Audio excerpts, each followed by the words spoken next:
and I'd like to introduce our speaker that we have here today. Today we have here Matthew Estrade with us. Matt has been active in the aging field for 15 years, educating caregivers, facilitating support groups, and managing federal projects helping older adults.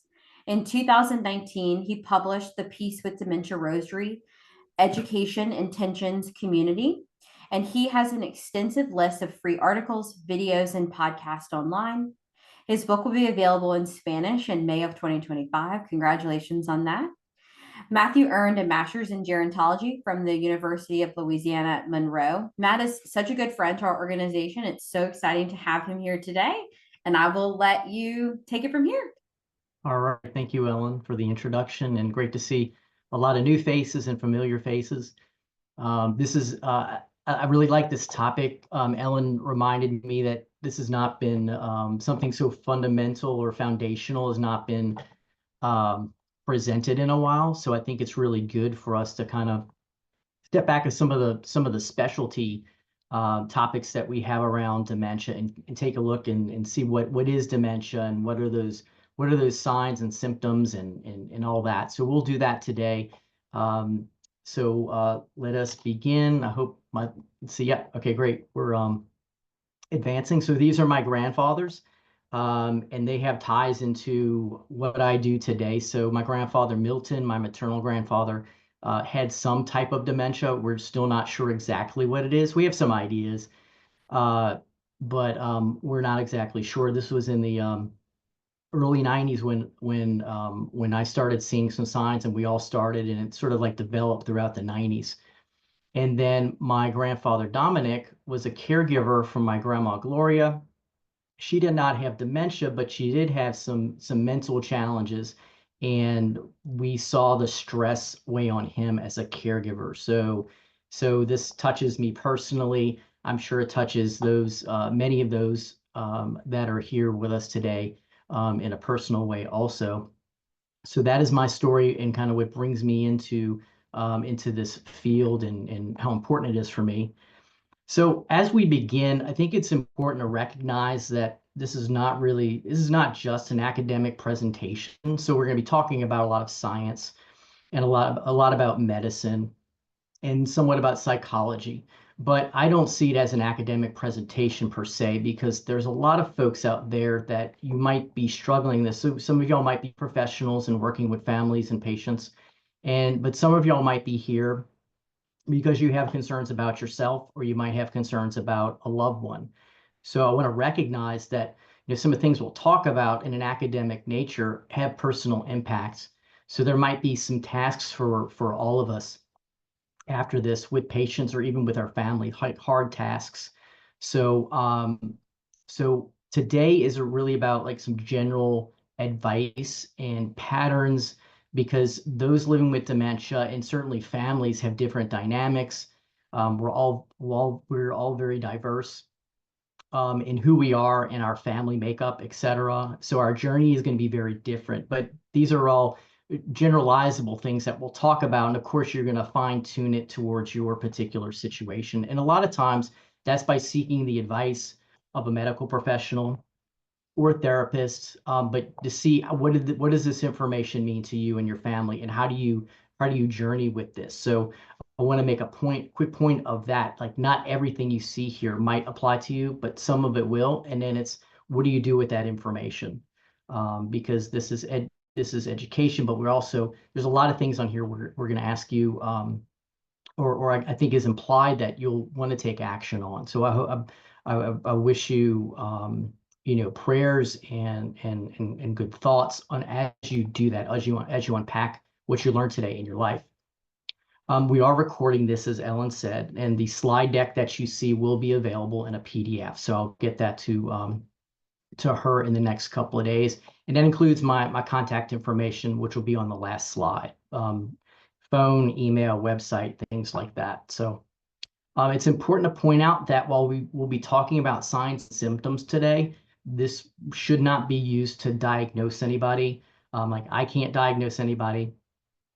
So we shouldn't either, but I think it's going to give us some ideas, and it's going to give us some information to process and to even take to our medical professionals and And I certainly, I'm a big proponent of journaling and taking notes so that you can look at patterns over time for yourself or for others. So it's not just, this is what I think is happening verbally. You have like an extra, you have a journal or a record, so you kind of can look back and say, yeah, this is a pattern. It's not just a one-time or two-time thing. And the last thing is, and I hope this is overarching throughout the whole presentation, is that there is hope. This is a very challenging condition to have. It is a family condition because it impacts the whole family. And but there is a lot of hope in organizations like the Alzheimer's Services of the Capital Area, in your communities and your families and the medical providers that you interact with. So there's a lot of hope, and I wouldn't be in this field if I didn't see it in families and in my colleagues. So always remember that. So we'll cover the symptoms, basic symptoms, the major symptoms, the common symptoms of dementia. We'll talk about what is normal and abnormal age-related cognitive decline. We'll talk about the association between Alzheimer's disease and dementia. And then for the rest of the presentation, we'll sort of say, we'll talk about what's next. What are the next steps? So yes, unfortunately, I see some symptoms or I see some things. What do I do next for myself or for my loved one? So that's what we're aiming to cover in this time that we have together. And I'll be checking my watch often so I can stay on track. And I would love to have time for questions at the end. Ellen's going to help with that because I cannot see the chat right now. So y'all can chat away if you want to, if you see some good points or if you have questions, but just know that I won't be able to see those, but she will read them later.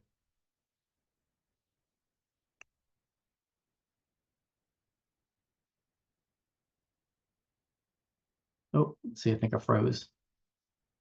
Yep. Okay, here we go. Okay, so what are some of the common symptoms of dementia? And so I'm going to ask you to participate in something with me. Now, I promise this is not a memory test. This is a form of learning and remembering things, even before I was in the aging field. If anybody has taken the Dale Carnegie course, you'll recognize this exercise, although I've changed it for our purposes. So we're gonna talk about those symptoms, but I'm gonna ask you to learn them first or memorize them first with pictures, and then we'll kind of come back and we'll talk about what those symptoms are, and you'll see that it relates to the pictures that I'm gonna ask you to remember. Now, all these pictures are related, they're all connected. So what I'll ask you to do, what I'm asking you to do now is just kind of close your eyes and trust me. I'm not going to sneak up behind you, but close your eyes, and I'll close my eyes also. And just think of these pictures that I'm going to give you. And remember, they're all in the same area, they're all the same room, and they're going to be connected. All right, so you walk into a large kitchen, and there's a black and white on the floor. It's a black and white checked floor. So white squares, black squares, looks like a checkerboard. All right, everybody have that? You're in your room. All right, so standing on that checkerboard tile is a big elephant. Maybe your elephant is gray. Maybe your elephant is white. Maybe it's pink. So you got your elephant. Now, clasped in not the tusk, the snout, the snout, I'll say, of the elephant is a big wooden gavel. All right, can y'all picture that? All right, so it's huge. It can be as big as the elephant if you want it to be.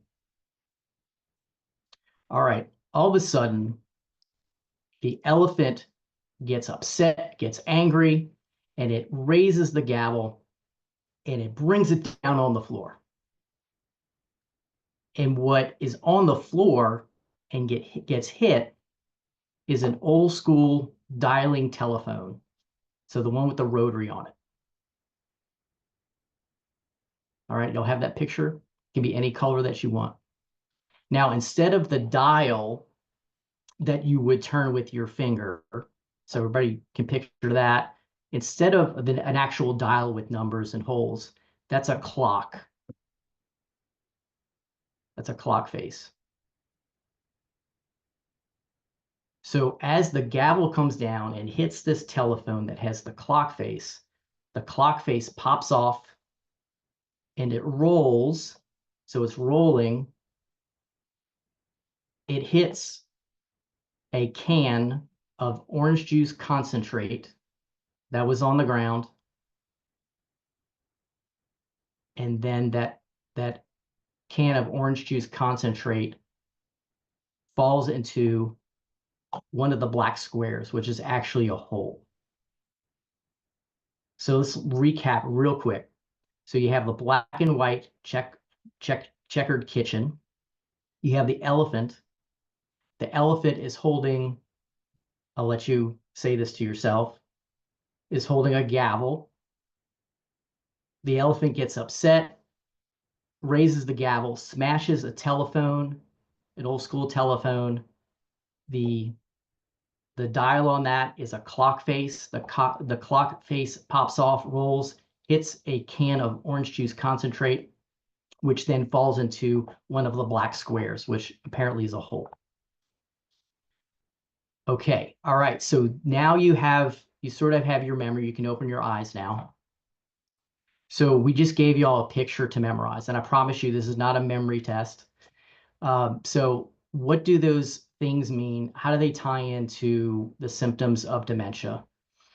So let's go through those real quick. And now you'll find that as long as you remember those pictures, I'm hoping that you'll remember the different signs of dementia. So I'll start with the elephant at first. Most of this is in order. So the elephant. So the elephant is usually a sign or a symbol or a sort of like an image of memory. I don't know if this is actually true, but I think most people in contemporary thought, we think that they have great memories. So memory stands for, the elephant stands for memory. So memory is one of the, I think one of the most obvious things that we think about as far as an impairment when someone has an actual probable diagnosis of dementia. Next, what was the elephant holding? Was holding a judge's gavel. So in dementia, we can see impairments in judgment and reason. And what is that gavel smashing on the ground? It's a telephone. So many times there are impairments in communication that could be receiving information. If you're someone living with dementia has an impairment in receiving and deciphering the information you're trying to give them, and it might be the other way. It might be how they communicate to you or to others that is impaired. So that was not just a normal old school telephone. The dial is actually was actually a clock face, and that stands for time, disorientation in time and place. So many times, and some of y'all may have seen this either with clients you're working with or with families or in family members yourself saying, I want to go home when they are home. And they might be thinking back in time to a previous home, possibly even their childhood home. That's where they are right now at that particular moment, a disorientation of time and place. So the clock face pops off the telephone, rolls and hits the can of orange juice concentrate. I remember the orange juice concentrate, the Donald Duck brand from Schwagman's. So that stands for just concentration, being able to concentrate on something that you're trying to read, or it could be a conversation that someone living with dementia is trying to have. They're just not getting it. They're not understanding all the things and be able to keep their attention like y'all are paying attention right now. And then, so those are most of the objects. Let's get to the floor. The floor was a black and white checkered kitchen floor, right? So that speaks to the visual spatial perspective that someone who has a cognitive impairment might develop, meaning depth perception might be impaired. And also the shapes, the way that they interpret shapes. So a black it might be impaired. So think of a black and white tiled kitchen like we've been talking about, that those black squares might appear to actually have depth. And people living with dementia, many of them, many times they will walk over that because they will think that it's a hole, or they won't even go into the room because they think it's a hole. This could happen with door thresholds and other sort of just really involved designs. So that's where something simple in your home might be better than things that are have wild patterns. And then the anger or the upsetness of the elephant could speak to the difficulty in controlling mood when someone develops dementia, particularly I think about frontal temporal dementia, or it could even be Alzheimer's type dementia where someone is frustrated because they kind of realize, um, excuse me, the deficits that they have, and that would of course upset any of us here in the room. So that is something to think about. So I ask y'all to sort of quiz yourself in an hour. So when we're done with this, think about um, try to remember those pictures. And if you can remember the pictures, I bet you're able to link the symptom with the picture. So that if any time you need to recall the symptoms of dementia, you've done that using using mnemonics or using these images. So I hope that was helpful. And you can do that with a lot of the things that you're trying to remember. So physical changes. This is from Teepa Snow from one of the classes that I teach. And you can see the difference between these is pretty stark. So on the left side is a brain that was taken from autopsy of someone in a vehicular accident. Some of that was young, someone who had had looks like from here looks like no kind of impairment or physical changes to their plump brain. And on the right hand side is someone who's much older and was experiencing Alzheimer's disease. And you can see the size, the total size. I bet if you weighed these, the one on the right would be a lot less. And then you can see the spaces, the openings, the fissures in differences. And that's really showing us something that is hard to think about when we're with someone who's living with dementia, whether it's someone we love or a client or someone we're just kind of having a conversation with, is that dementia is, when it's a true dementia, we can't see behind the skin, the skull, and it's really an invisible disability. It's very different than if we were to see someone in a wheelchair or in crutches. And it's like many mental challenges and diseases, they might look normal, um, but we can't see what the deficits are. And it's unfortunate because a lot of times we take things for granted. And many times caregivers will tell me, um, my loved one, you cannot even tell. You have to have like a really in-depth conversation, so they can have what Teepa Snow calls that social chit chat. How's the weather? How are you doing? How's your mama and them? So they can kind of carry on a conversation. But if you're with them, if you live with them, or you're with them for a while, you start to realize there are some things that are not usual. So I think this is always good because it even helps. I would say that it helps professionals and caregivers and care partners in kind of come into grips with the person is the person that I'm with who's living with dementia. They're not doing it to annoy me or to frustrate me. They really have a brain disease. I just can't see it. Even if they can kind of talk about the weather and talk about those types of things, it is a real disease. And sometimes this is one of those things that can help people sort of make that a concrete thought in their mind. Because if we can do that, if we can attribute to the disease and not to the person being, trying to frustrate us, that can sometimes be helpful. So the next question is, what is the difference, or you can even say, what's the association of dementia and Alzheimer's disease? This is by far the number one question that I get and that I hear that other professionals get, because there's, we just don't know. So it's an umbrella term. Dementia is an umbrella term, and I like to think of it as looking at bread types. And we could do with this with other things, but y'all would probably agree that French, sourdough, bagel, brioche, etc., all these are common bread types. And the overarching or the umbrella term would be breads. Would y'all agree with that?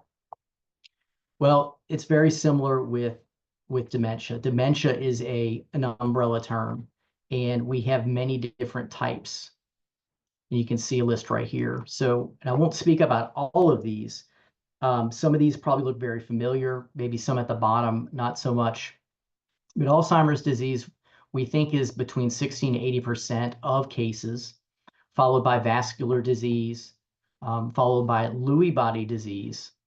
Frontal temporal degeneration is one that impacts those who are typically 60 and younger, and it's very misdiagnosed. I want to say that the stat is it could take, on average, it takes somebody who has FTD, it takes on average two to 3 years for them to get diagnosed because they see this person who is not in their 80s, somebody who's not in their 70s, and they see the provider and the family, they see some unusual characteristics and behaviors, but they don't think dementia because, well, this person is 60 years old.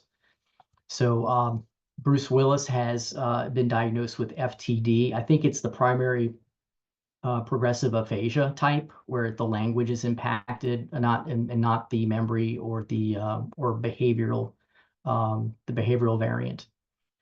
Parkinson's disease, and others. These are all things, and this is not even the full list of the different things that cause a real dementia that cannot be reversed. And we'll talk about some of those things that you might see when they can be reversed.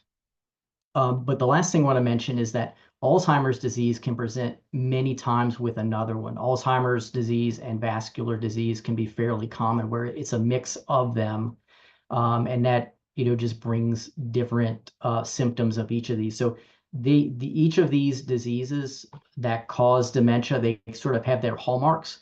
But again, we talked about in the beginning, everybody's different. Every person is different. So everybody living with dementia, it's going to present a little different in how it's diagnosed. And we just hope that people are getting diagnosed early, and they're getting diagnosed accurately, and they're getting what's called the differential diagnosis of which one it is, through a thoughtful clinician who's gonna do all the proper tests that need to be done for that.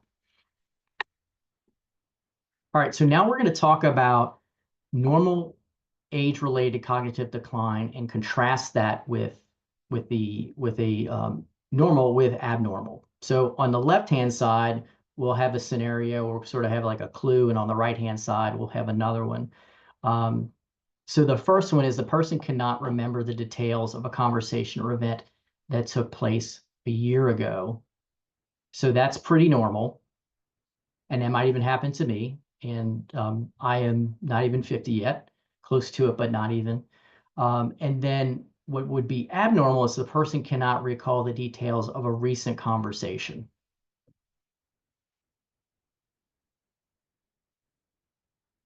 All right, next. This should say person, not patient. The person cannot remember the name of an acquaintance that they don't see frequently.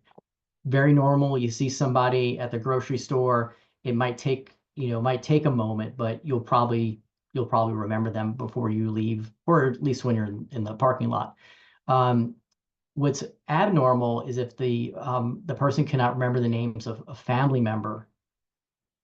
That would be concerning and is not normal. All right, next, the person forgets things and events occasionally. And an abnormal age-related cognitive decline would be they forget things or events nearly on a daily basis. All right, and I have three more for you, three more comparisons. So on the normal side, the person occasionally has difficulty finding words. And then if it's abnormal, the person frequently pauses when they're trying to find words. So normal would be if a person is worried about their memory and their relatives are not. And then it would be the flip side if it was abnormal. That is, the relatives are, the relatives are worried about memory, but the person is not aware. Now, many times, um, caregivers will say, my loved one is in denial. But what is more likely is that the person lacks the insight that they're having these issues. Now, they're people. I think people can recognize. Many people can recognize the deficits and that they're having problems doing things. But sometimes it's not, them being stubborn. It's just like a lack of insight. The part of the brain that would normally recognize that is impaired, is dying. And the last one is a person momentarily gets turned around, but let's say they were always directionally challenged. What would be abnormal is if the person gets lost not far from home and they call for help and they're miles away, or you're not hearing from them and you're worried and you check your phone and they're far away. They're on the interstate. They're driving somewhere because they can't figure out where to get off, how to get off, etc. And I think we see this often, or way too often, on Facebook with silver alerts that the state police put out. So that would be very concerning. And then some other points of normal aging I want to bring up, and these are things that I do as well. We walk into a room and we forget why. Well, what do? We exit that room, we go back to where we were, and we realize, oh, I came in here for this particular ingredient, or I came here to, to get the tennis shoes out of the garage. We remember, but we were able to retrace our steps. Same thing with misplacing keys, your glasses, anything like that, or phones. I leave my phone in the other room all the time. And occasional errors in paying bills.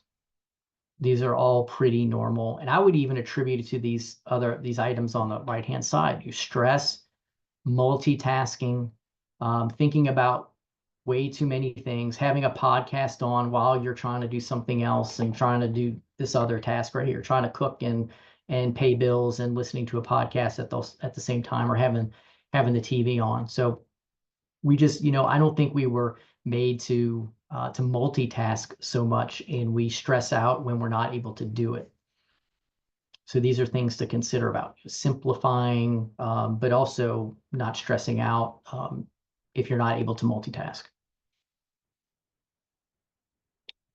So something that is interesting to look at when we talk about warning signs, there are lots of lists of warning signs online. I think it kind of boils down to what are called the instrumental activities of daily living. And some of y'all may have heard this before. And we contrast these with the actual activities of daily living, which are feeding ourselves, walking, dressing ourselves, grooming ourselves. So these things that are essential that we do every day, we probably don't even think about them. Well, those will typically be impacted, but in the later stages of the different various types of dementia. But it's the instrumental activities of daily living that give us clues that there's something happening. So think about using a phone, although our phones are pretty complex now. But we'll say using a phone, using a smartphone, being able to shop, going to the grocery store with your list, coming back with the things that you had on your list, with maybe some exception, but on a consistent basis. Food preparation, so recipes that you've been making for a while, you're not able to do them, you're having difficulty doing them.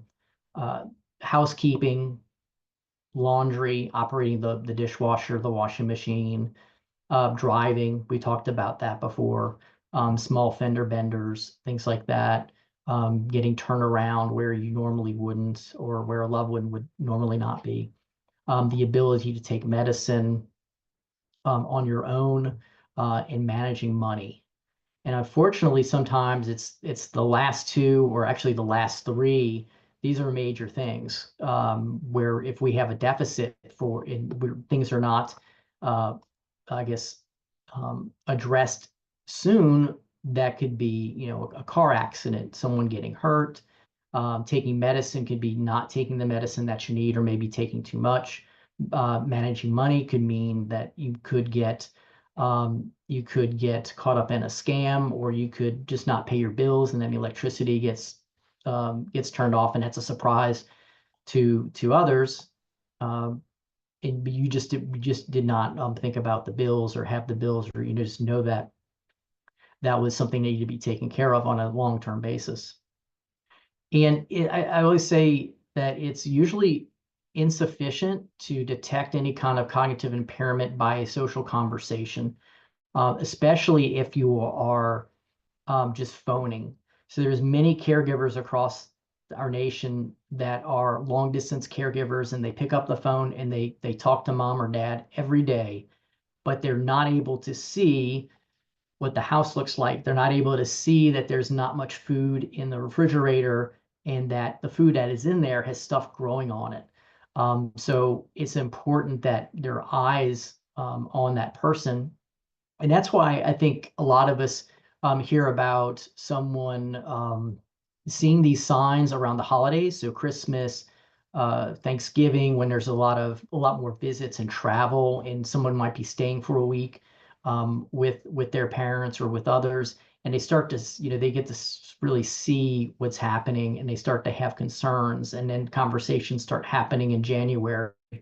And some of those are still taking place probably now in mid-April.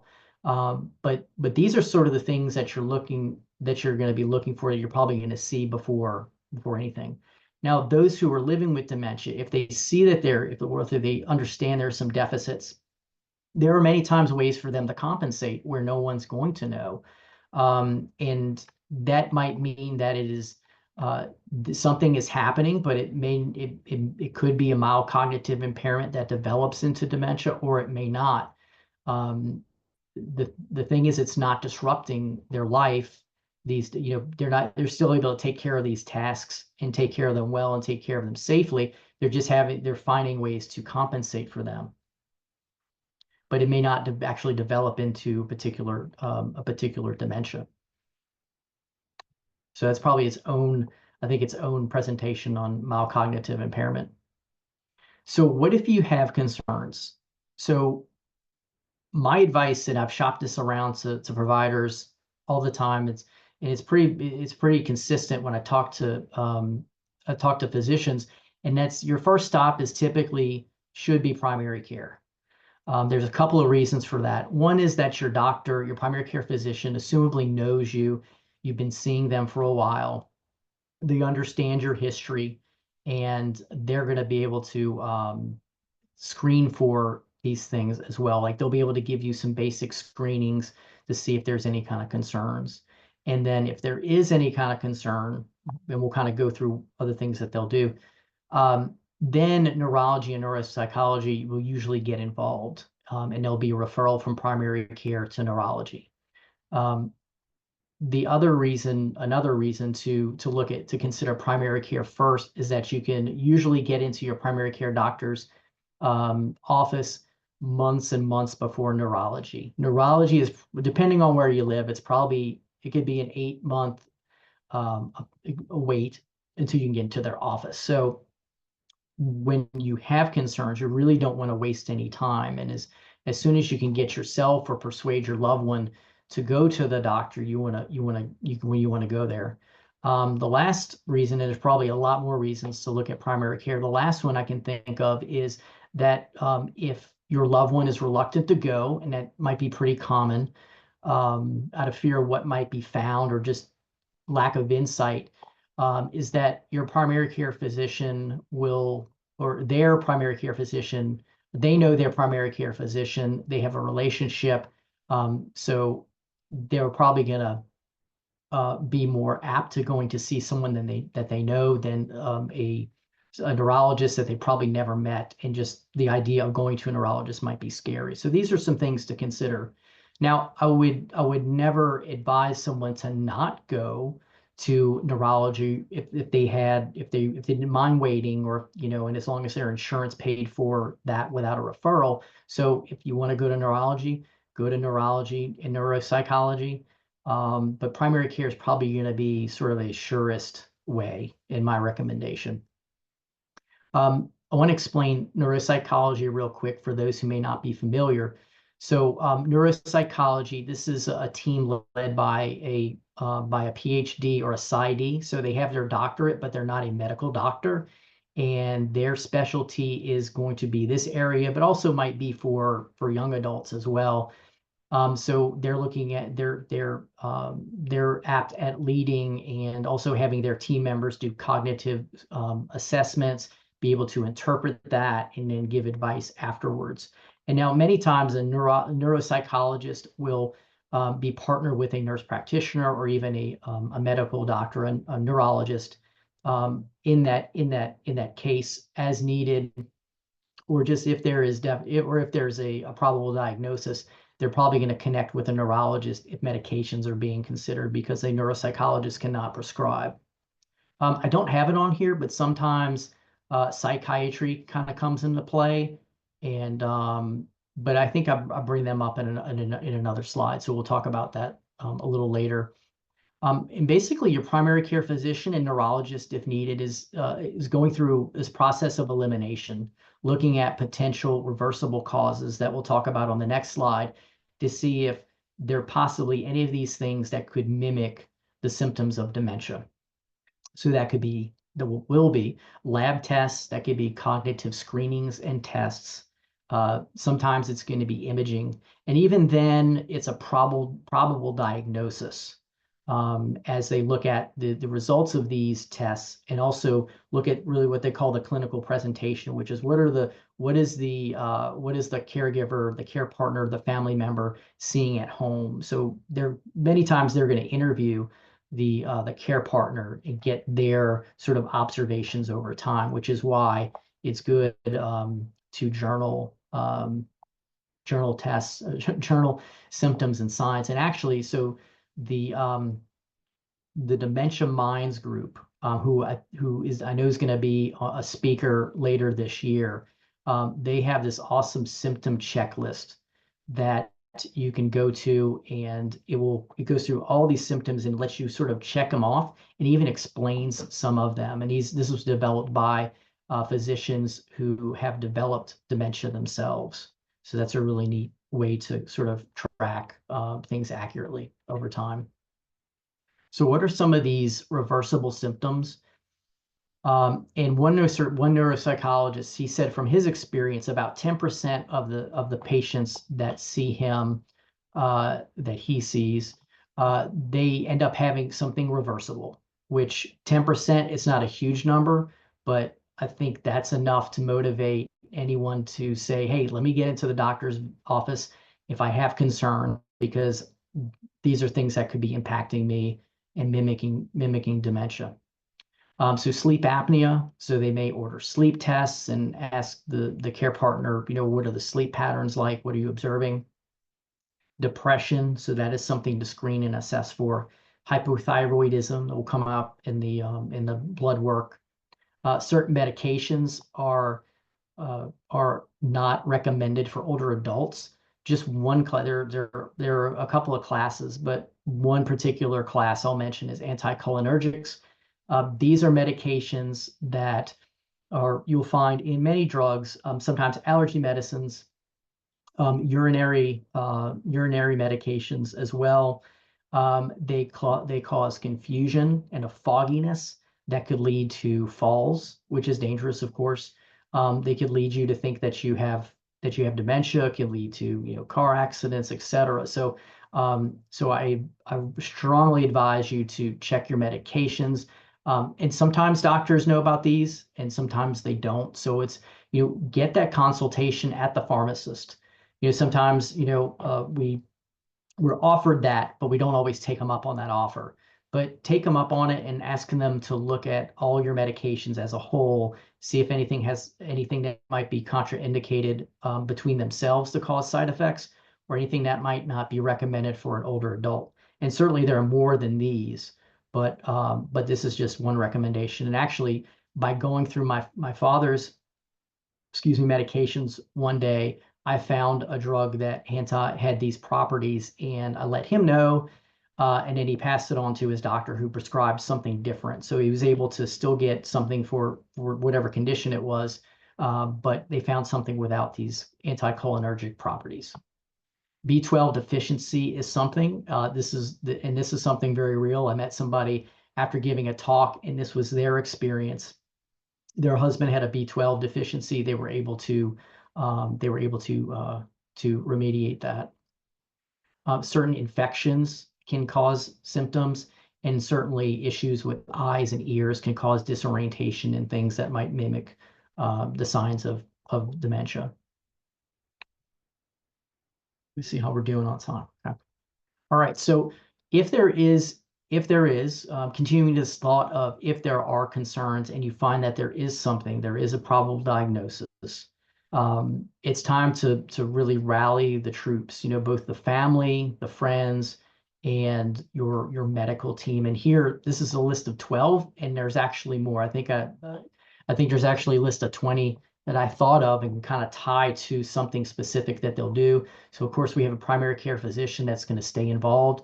If you have a geriatrician, that's even better. A geriatrician is board certified in the medicine of older adults, so they know a lot about all this stuff, the anticholinergics and everything. Unfortunately, there are about 50 geriatricians for all of Louisiana, and most states are underserved in this area. But they are out there. And even if you don't, there are many primary care physicians who have a love for older adults, have a love for dementia, and they are staying on top of the education and the research. And that's sort of what I do. I hope to do with my full-time work, is geriatric education, both in dementia and outside of dementia topics. We talked about neuropsychology, neurology. Sometimes a psychiatrist is warranted when there are behavioral expressions or communications that we say that someone living with dementia might give, or might be trying to tell us something. Many times medications might be, and this is unfortunate on one side. Unfortunately, sometimes medication is prescribed right away as the first line when there are behavioral expressions or things that might be troublesome or bothersome to the care partner or family, when we really should try, the first line should be looking at non-pharmacological, and that's its own presentation as well. And looking at the list, I think that was done earlier this year or in the fall. So I recommend going to that recording if you haven't seen that. But a psychiatrist is a medical doctor who can prescribe, but also can give therapy. Palliative care, and I have a slide about a very basic slide about palliative care that I'll go over, but I'll just say for here, I'll say it's highly recommended that they're a part of your team. So yeah, I'll just talk about that in a moment, more about palliative care.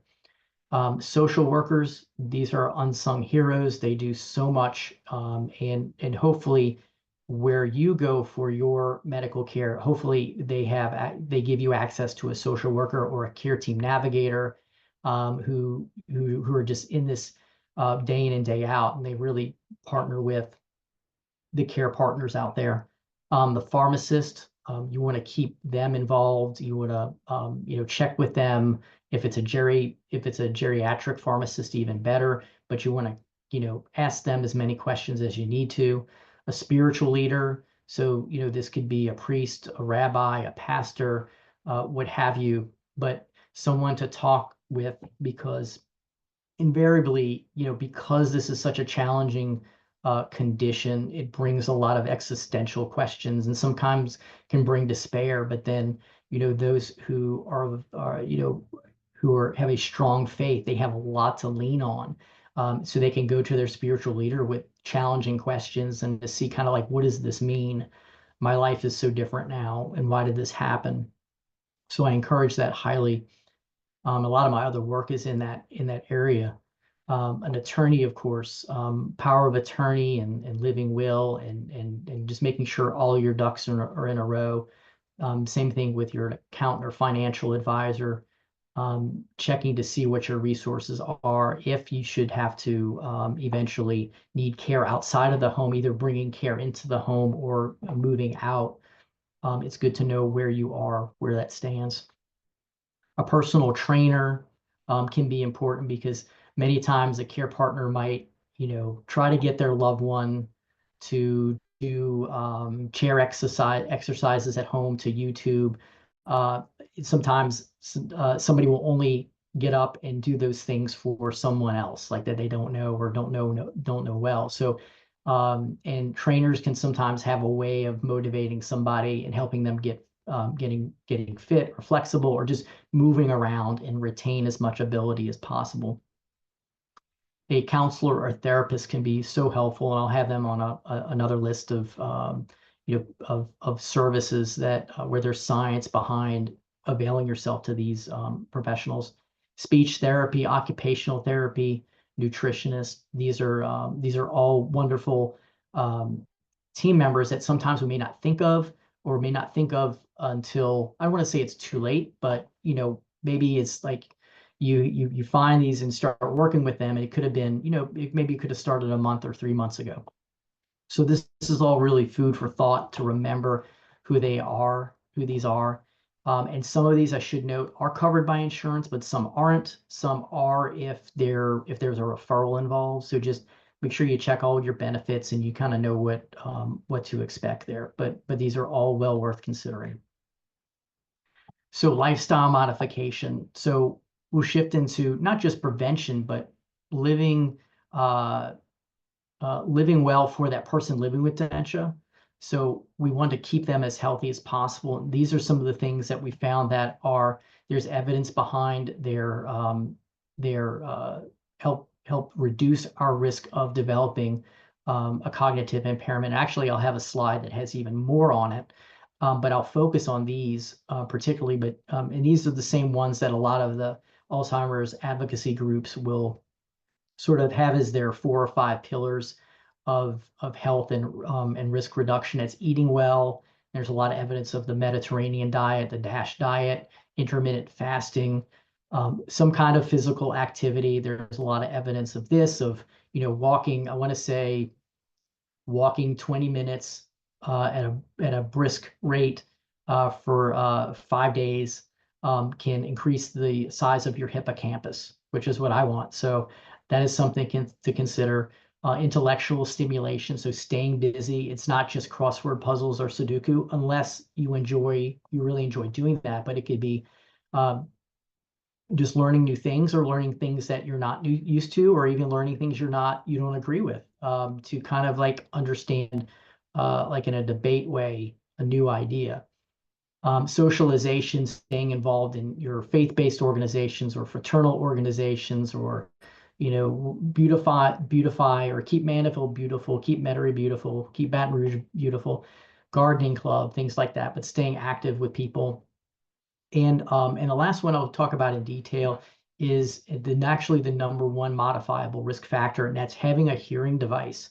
So if you have a hearing impairment, it's making sure that you have it fitting properly, that you're using it, that it's tuned in, which I know can be a challenge if someone already has dementia. They may not like something in their ear. They may not understand why they have it.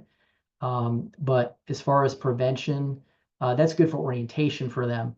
But as far as prevention, this is the number one modifier risk factor. So if you've been kind of putting it off, I encourage you to look at that. And that itself can be its own like 30-minute mini presentation on why, some of the hypotheses behind that.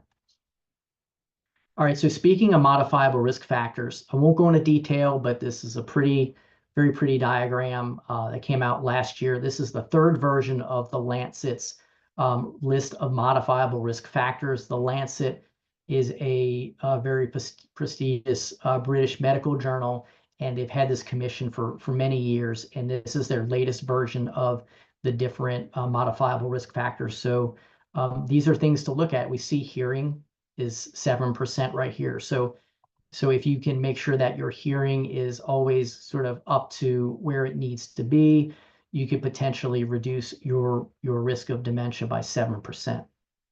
There's a lot more that goes into that and understanding it, but that's just one example. And you can kind of see some of these other ones if the font is not too small. And then this link, of course, will be in the notes in the slide deck, so you can follow up on that. Other essential strategies. These 4 on the left-hand side, mainly for caregivers, but not always. But I'm going to say they're mainly for caregivers. And I was recently reading a study from 2006 by a professor at UAB, and she was using data from the New York University caregiver intervention. And there's strong evidence that these 4 things, when done consistently, have been shown to give an increased satisfaction and social support as a caregiver, which is going to help stave off or reduce depression, caregiver burden, and a whole host of things that don't want to do. So mobilizing close family members to visit. The key is getting them to visit, getting them to call, which can be a challenge, but they taught people how to do that. Availing yourself as care partners to support groups, respite opportunities or short breaks, whether it's volunteers or agencies or private duty sitters, counseling and therapy, both individual and family. And hop on to the right side. For those who are living with dementia, purpose and engagement are so important. Lots of evidence and just anecdotal evidence for that. So supportive environment, one that's going to help them to prevent from falling, one that's going to help them to remember what they can remember with cues. Music, I think everybody understands how powerful music can be, and there's so many great videos and evidence of this on YouTube, as well as the research. And cognitive stimulation therapy, which a lot of is based at, but not exclusively, but a lot is coming out. It's been created by St. Louis University on cognitive stimulation therapy for therapy. Now, while I say the left side of the screen, these are for care partners, and the right side of the screen are for persons living with dementia, there's a lot of overlap.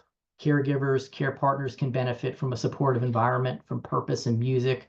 Those who are living with dementia can benefit from close family ties and visits, their own support groups, and counseling and therapy. So this is not exclusive. There's a lot of overlap to that. I think this is my last slide before we get the questions. So palliative care in medicine, it's a very misunderstood subspecialty in medicine.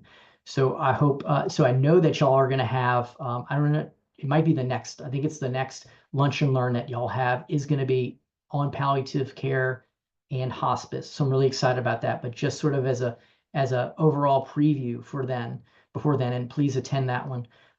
Think of palliative care and medicine as an extra layer of support if there's a challenge in managing symptoms. So a palliative care physician does not replace your PCP or your neurologist or your cardiologist or any specialty. They're another person on the team. It's another brain and set of eyes. And so to help look at these things are going on, or these medications they're not right. What can be done? Well, this person comes in usually with experience in older age. But it's important to know that palliative medicine can be used by persons and patients of any age. So think of a pediatric patient, a child who has cancer, they're probably going to have palliative care because they may need help with the symptoms. And it's going to be a very holistic system. Whereas hospice is a very specific time when looking at different objective clinical criteria and the judgment of the physician that someone may have 6 months or less to live. So it's important that they do that because it's also an insurance benefit. There are benefits that come from that, and there are pros and cons to considering all of this. But suffice it to say, for now, just know that palliative care is an extra supportive layer, should not be feared. It's not always hospice. And I'm glad that y'all are going to have more information, because hospice is a wonderful benefit to avail yourself of when it's the time. There's so much more we could talk about, but I know we barely have any time for questions. So these will have to be another time with another speaker, perhaps. But certainly reach out if you have any questions on those things. And this is my last slide. This is really just, time to ask questions. And this is my contact information, ways you can learn more about the education that I put out.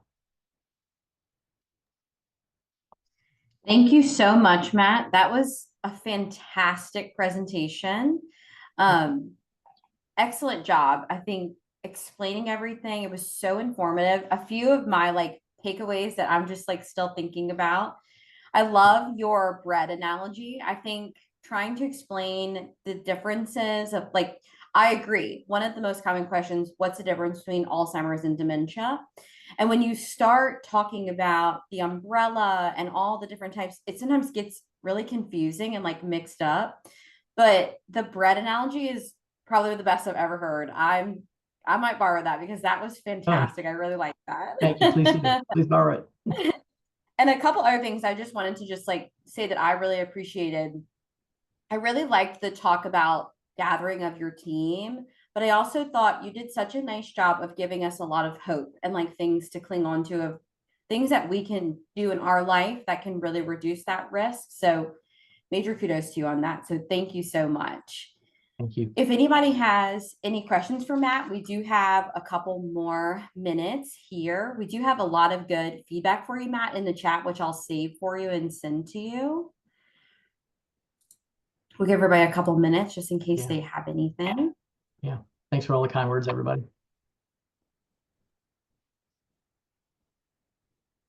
And Matt, can you, if you don't mind, I know you just stopped sharing your slide, but could you put up your contact information slide again, just in case anybody wants to take a picture of it? Oh yeah, good idea. And could you just tell us a little bit more about what your day-to-day looks like and how you service families too?